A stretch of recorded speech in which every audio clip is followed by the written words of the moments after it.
The following is a special spotlight on the local arts scene from your partners in the arts, Ithaca's alternative WVBR. The next production of Kitchen Theater Company's 34th season is A Case for the Existence of God by Samuel D. Hunter. Here to talk about the production is director Emily Jackson. Welcome, Emily. Hi, Greg. Thanks for having me. On the website, the Kitchen Theater's description of the play is that it is a profound exploration of fatherhood, family, and the ties that bind us. Why does the title of the play suggest that it might be a deep dive into theology? It's a great question, and one that I think we're exploring as a big metaphor.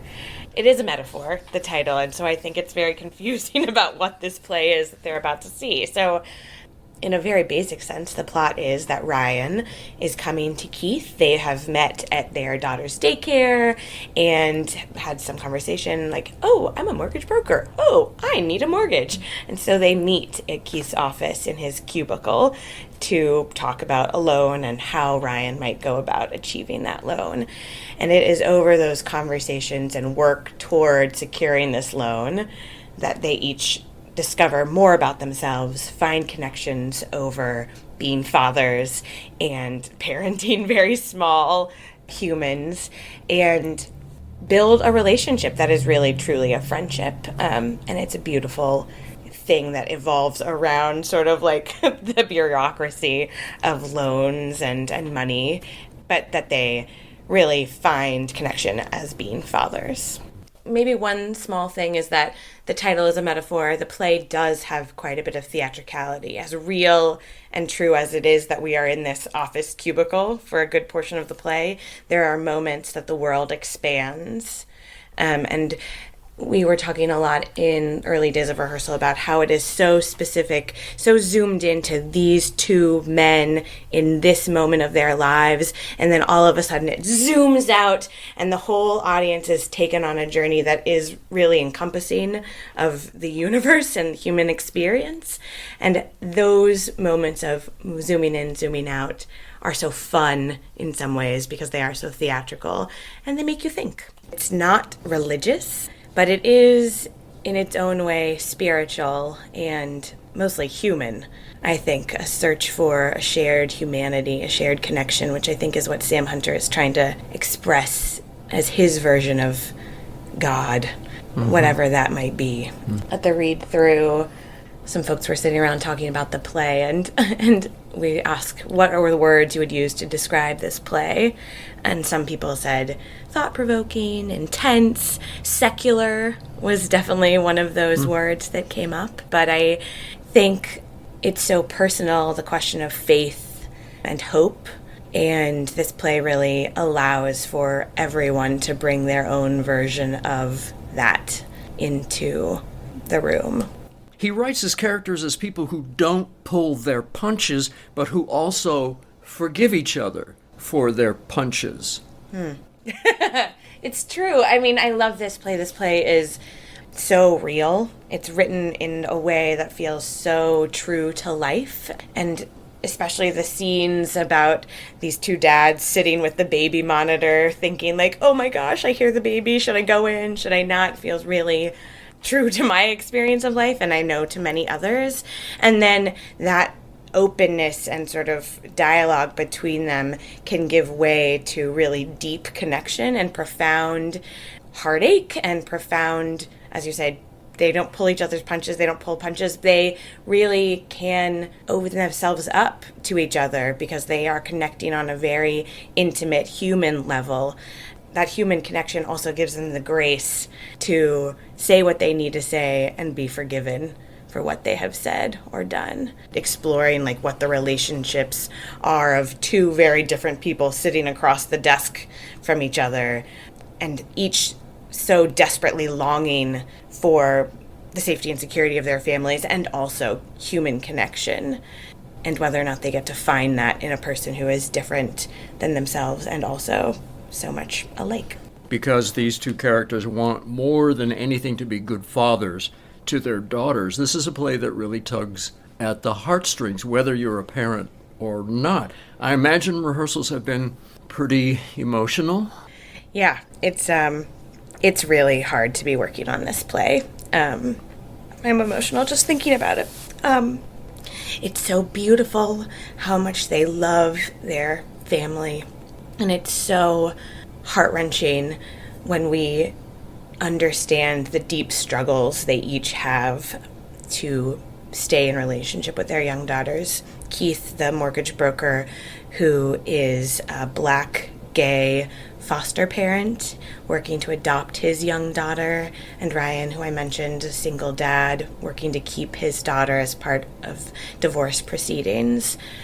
There's a point in rehearsal where you have to sort of step back from the emotion of it, and I've been, in some ways, like the characters, putting a few walls up so that we can do kind of the logistical act of building a play in a world.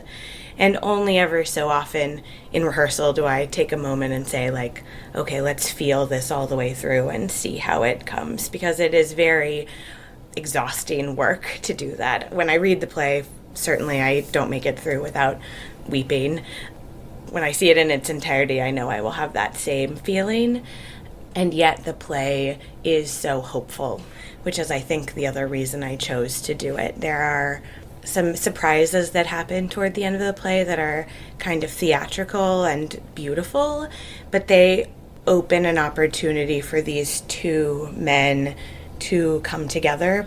And there are opportunities for their young children to find success and life and safety and security. And as heart-wrenching as the play can be, having moments of true hope for future generations is the only thing that I have right now as a mother of two small humans, that we have to, I mean, they grapple with this in the play, and so I'm saying it out loud. I'm like, we have to have faith that things will work out, and we also have to work to make that possible.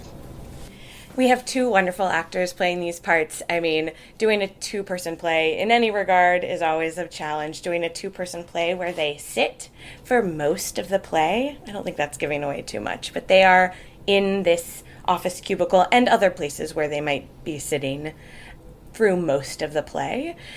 So we had to have really good actors to do this. David McElwee is coming back to the kitchen. He was with us once before in Seminar. And then we have Philip Kershaw, who's playing Keith, a new-to-us actor, but such a wonderful addition to the Kitchen Theater Company community. He is so diligent and is really spending time interrogating the depth of Keith's emotional journey.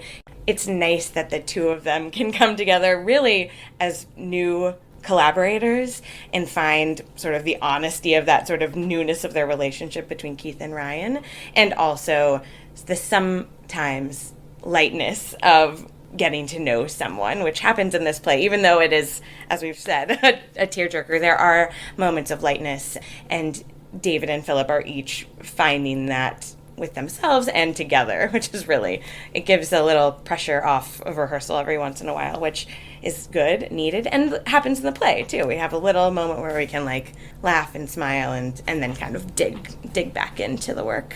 Even though heartstrings will be pulled at the end of the day, at the end of the play, there is a sense that the struggle has been worth it. There is a sense that nothing really comes without a struggle of some kind. So lest you think, as you're listening to this, that it's all one big sob fest. It's not. It's not, and it really, we are working to bring that part of the play really to the front. I think it is much needed in these times, and also true. I believe that it's true. You have to struggle and believe.